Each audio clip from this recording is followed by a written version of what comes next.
नमस्कार दोस्तों, कैसे हैं आप सभी। आशा करता हूँ कि आप सभी ठीक होंगे। आपका फिर से एक बार मैं अपने YouTube चैनल अकी मेक ब्लॉग्स में स्वागत करता हूँ। दोस्तों, एग्ज़ाम से कुछ दिनों पहले अगर आपने आज इस वीडियो को क्लिक किया है तो एक बात मैं आपके बिना बताए समझ चुका हूँ, वो ये कि आपकी भी आरआरबी एलपी की तैयारी अच्छी चल रही है। बस एक चीज़ का डर है कि एग्ज़ाम के समय सब उल्टा पुल्टा ना हो जाए, एग्ज़ाम का जो लेवल है वो टफ ना आ जाए या फिर जो कट ऑफ है बहुत हाई ना चली जाए। यही डर आपके माइंड में चल रहा है, लेकिन ये सब होना बहुत ही आम बात है दोस्तों। अगर आप एग्ज़ाम की तैयारी कर रहे हैं और आपके माइंड में ये सब ख्याल आते हैं तो ये सब नॉर्मल है दोस्तों। ये मेरी भी माइंड में आया था और सभी बच्चों के माइंड में आता है। बल्कि मैं एक चीज़ ये कहना चाहूँगा, अगर आपके माइंड में ये सब ख्याल नहीं आ रहा है तो वो बच्चा एक तो सीरियस नहीं है या फिर वो तैयारी में कमी है उसके, या फिर वो कुछ ज़्यादा ही शार्प माइंडेड है। हाँ दोस्तों, अगर आपके माइंड में एक ख्याल आ रहा है कि लास्ट टाइम कौन से एक्सपेक्टेड क्वेश्चन होंगे, कट ऑफ कितनी हाई जाएगी, लास्ट टाइम कौन से फार्मूले रिवाइज कर लूँ या फिर सब उल्टा पुल्टा ना हो जाए, तो इसका एक ही मतलब है, आप तैयारी कर रहे हैं। हाँ दोस्तों, लेकिन मैं एक चीज़ कहना चाहूँगा, लास्ट टाइम में ये इंपॉर्टेंट नहीं है कि कौन से फार्मूला मैं पढ़ लूँ, कौन सी एक्सपेक्टेड क्वेश्चन मैं कर लूँ।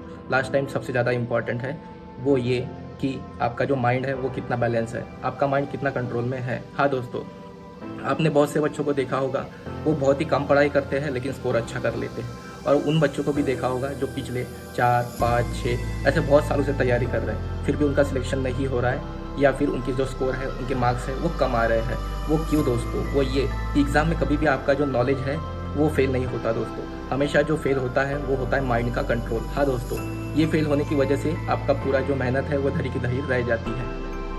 आरआरबी एएलपी की अगर आप तैयारी कर रहे हैं दोस्तों, तो ये चीज़ हमेशा आपके माइंड में बैठा लीजिए। यहाँ पर सिलेक्शन हमेशा टॉपर्स नहीं लेते, बल्कि यहाँ पर जो सिलेक्शन लेते हैं वो होते हैं स्टेबल बच्चे, जो स्टेबल स्टूडेंट होते हैं। क्योंकि यहाँ आपको सिर्फ प्री नहीं निकालना है दोस्तों, यहाँ आपको उसके बाद मेंस में 2 एग्ज़ाम देनी है, उसके बाद आपको साइको देना है, उसके बाद डीवी मेडिकल, वो भी A1 कैटेगरी का, और फाइनल में आपका पैनल, और देन उसके बाद में सिलेक्शन। तो ये जो आपका सफ़र होगा वो लगभग 1 से 1.5 साल का होगा। इसीलिए माइंड कंट्रोल बहुत ही ज़रूरी है दोस्तों। इसीलिए मैं कहूँगा कि जो इजी क्वेश्चन है हमेशा उस पर कभी भी कंफ्यूजन मत होना, और जो डिफ़िकल्ट क्वेश्चन है उस पर ज़्यादा ईगो मत लगा देना कि ये टॉपिक मैंने पढ़ा था और मैं अब यहाँ सॉल्व क्यों नहीं कर पा रहा हूँ दोस्तों। जब भी आप एग्ज़ाम सेंटर पर जाते हैं दोस्तों और स्क्रीन पर जब भी आपका पेपर स्टार्ट हो जाएगा, तब आप एक चीज़ याद रखना, आपको आपका माइंड रखना है शांत और काम दोस्तों। जब भी इस क्वेश्चन स्क्रीन पर आने चालू हो जाएंगे तब आपको एक एक क्वेश्चन को अच्छे से पढ़ना है, बारीकाई से पढ़ना है। बहुत से हमारे दोस्त ये करते हैं कि क्वेश्चन को आधा अधूरा रीड कर लेते हैं और ऑप्शन टिक कर लेते हैं। जब वो पेपर दे के बाहर आते हैं तब उन्हें रियलाइज़ होता है कि एक गलत सेंटेंस पढ़ने की वजह से या फिर एक गलत सेंटेंस या वर्ड की वजह से उनका ऑप्शन गलत कर दिया उन्होंने, तब बहुत ही पछतावा होता है। इसीलिए आपको हर एक क्वेश्चन को अच्छे से रीड करना है और उसके बाद उसका ऑप्शन टिक करना है। अगर आपको मैं ये कहना चाहूँगा कि जब आप क्वेश्चन रीड कर रहे हो और आपका माइंड बोले हाँ ये क्वेश्चन मुझे आता है, तभी समझो कि वो क्वेश्चन आपका है। अगर कोई क्वेश्चन रीड करते समय आपका माइंड कहे कि नहीं मुझे कन्फ्यूजन है, तब समझ लेना कि वो क्वेश्चन आपका नहीं है। एग्ज़ाम में सिलेक्ट वही बच्चे होते हैं जो ये समझदारी लेते हैं, यानी जो क्वेश्चन नहीं आ रहा है उन्हें स्किप करो और जो क्वेश्चन आ रहा है उन्हें सॉल्व करो। इसका मतलब ये है कि अगर आप स्किप क्वेश्चन कर रहे हैं, इसका मतलब ये नहीं है कि आप ना समझ है या फिर आप बुद्धू हो। इसका ये मतलब होता है कि आप समझदार हो। हाँ दोस्तों, कुछ बच्चे ये सोचते हैं कि एग्ज़ाम में 2 से 3, 4 से 5 तुक्का मार दे। तो अगर आप तुक्का मार रहे हो तो दूसरी माइंड में आपके हमेशा एक बात चलनी चाहिए, इसकी वजह से आपके 3 से 4 क्वेश्चन जो सही होने वाले थे वो भी गलत हो गए। हाँ दोस्तों, इसीलिए जो आपको आता है वही आपको टिक करना है। ज़्यादा एक्स्ट्रा ज्ञान देने की वहाँ पर ज़रूरत नहीं है और तुक्के मारने की ज़रूरत बिल्कुल भी नहीं है। वही क्वेश्चन सॉल्व करो जो आपको आता है, और जो नहीं आता है उसे भगवान नहीं, उसे ब्लैंक के भरोसे छोड़ दो। अब बात आती है सब्जेक्ट की। बहुत से बच्चे सोचते हैं कि मैथ्स में स्पीड होना, लेकिन मैथ्स में स्पीड का मतलब रेस नहीं लगानी है आपको। मैथ्स में वही बच्चा ज़्यादा स्कोर कर पाता है जो ये समझ लेता है कि कौन सा क्वेश्चन लॉन्ग है, कौन सा क्वेश्चन शॉर्ट है। हाँ दोस्तों, आपको जो लॉन्ग क्वेश्चन है उन्हें स्किप करना है, जो ज़्यादा कैलकुलेटिव है, जिनका आंसर पॉइंट में आने वाला है या फिर जो आपको टाइम कंज्यूमिंग है, उन्हें छोड़ना है, स्किप करके आगे बढ़ना है। कुछ क्वेश्चन आपको ईजी भी आएंगे जो देखते बरोबर आप समझ जाओगे ऑप्शन से ही कि हाँ इसका ऑप्शन बहुत ही दूर है, इसका ऑप्शन ये आ सकता है, या फिर माइंड कैलकुलेशन आप कर सकते हो। रीजनिंग में हमेशा आपको लॉजिक की नहीं, पैटर्न की ज़रूरत होती है। पहली नज़र में देखते बरोबर जो ट्रिक, जो पैटर्न आपके माइंड में आ जाए, बस उसी से ऑप्शन टिक करना। रही बात साइंस की दोस्तों, साइंस में कभी भी जो लेवल होता है वो हमेशा बेसिक लेवल आता है। ऐसा नहीं कि बहुत आउट ऑफ सिलेबस क्वेश्चन आ जाएगा, हमेशा वही क्वेश्चन आपको आएगा जो सुना सुना हो, पढ़ा पढ़ा हो या फिर प्रैक्टिकल हो। तो बस ऐसे ही क्वेश्चन को आपको टिक करना है। रही बात जीके, जीएस, करंट अफेयर्स, जो भी आता है, पिछले कुछ एग्जाम आप उठाकर देखोगे तो उसका लेवल कुछ अच्छा खासा आ रहा है। इसीलिए प्रीवियस जो एग्ज़ाम्स है उनमें पूछे हुए जीके करंट अफेयर्स के क्वेश्चन आप अच्छे से पढ़ ले। साथ ही पिछले साल का जो 1 साल का करंट अफेयर है उन्हें भी अच्छे से पढ़ ले। जब भी आप एग्ज़ाम दे रहे हो तब याद रखना, चाहे स्टार्ट हो, चाहे मिडल हो, चाहे एंड हो, एक समय में आपको ऐसा लगेगा कि पेपर का लेवल बहुत ही टफ हो रहा है। मैंने बहुत से क्वेश्चन जो है स्किप कर दिया है, लेकिन उसके साथ आपको एक चीज़ और माइंड में आनी चाहिए कि अगर पेपर का लेवल टफ है तो ये सिर्फ मेरे लिए नहीं सभी के लिए टफ होगा।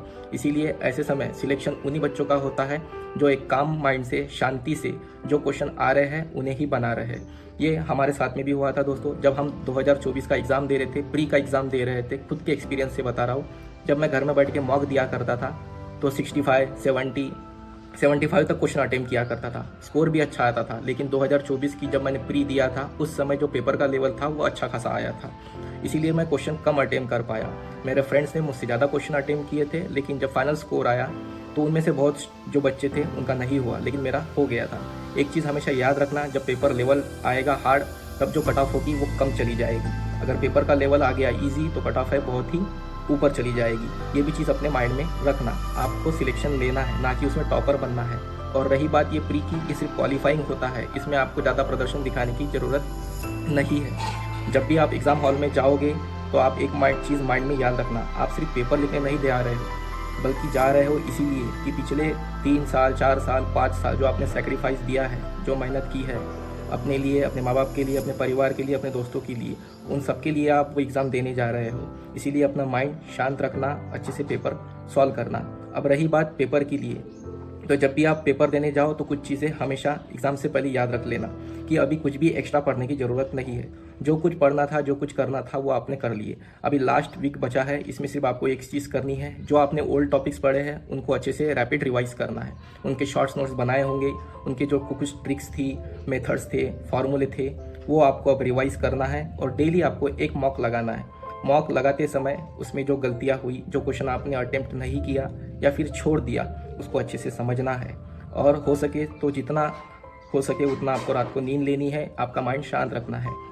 एक्स्ट्रा की कुछ भी चीज़ें जैसे कि कट ऑफ की वीडियो, लेवल क्या रहेगा, प्रीवियस ईयर में कितना गया था, क्या एग्ज़ाम का रिव्यू रहेगा, ये सब वीडियो से दूर रहिए। अपना माइंड हमेशा शांत रखे, अच्छे से नींद ले, खाना अच्छे से खाए और ज़्यादा से ज़्यादा अपना रिवीजन करे। जो भी आपने पुराना पढ़ा था और जो नया था उसका बिल्कुल भी अपने माइंड में कन्फ्यूजन ना लाए। और डेली आपको एक मॉक लगाना है, जिससे आपका जो एग्ज़ाम का जो इन्वायरमेंट है वो फ्रेंडली बने। अब कुछ दोस्त हो सकता है कि इस पर मुझे निगेटिव कमेंट करें, उन्हें करने दीजिए। जिन्हें पढ़ाई करना है वो करेंगे दोस्तों। ऐसे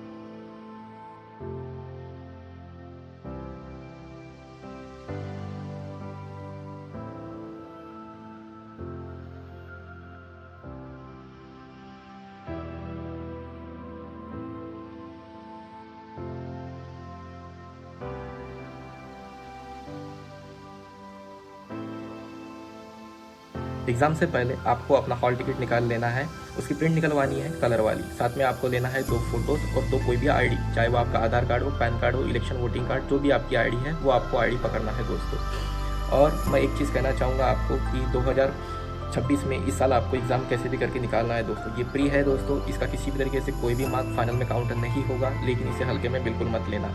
हमने एग्ज़ाम निकाली है, खुद के ओन एक्सपीरियंस से आपको कह रहे हैं। मैंने जो बातें आपको बताई है वो हमेशा माइंड में रखना दोस्तों। जब आप इस साल ये एग्ज़ाम क्रैक कर लोगे, आगे की जो स्टेजेस है, मेन, साइको और किस तरीके से आपको अपना मेरिट बनाना है, हर स्टेजेस में दोस्तों मैं आपके साथ में रहूँगा, आपको गाइड करूँगा कैसे पढ़े कैसे नहीं। मैं चाहता हूँ कि इस छोटे से हमारे चैनल को आप एक सब्सक्राइब, एक लाइक और एक कमेंट करके आगे बढ़ाएं। इस तरीके से और भी अपडेट के लिए हमारे साथ जुड़े रहें, बने रहें अक्की मेक ब्लॉग्स के ऊपर। और कमेंट में ज़रूर बताइए, अगर जिन भी दोस्तों को इस साल ये प्री निकालना है तो ज़रूर बताएं, हाँ इस साल हम ज़रूर निकालेंगे। कुछ भी हो, मैं आपके साथ लास्ट तक के रहूँगा दोस्तों।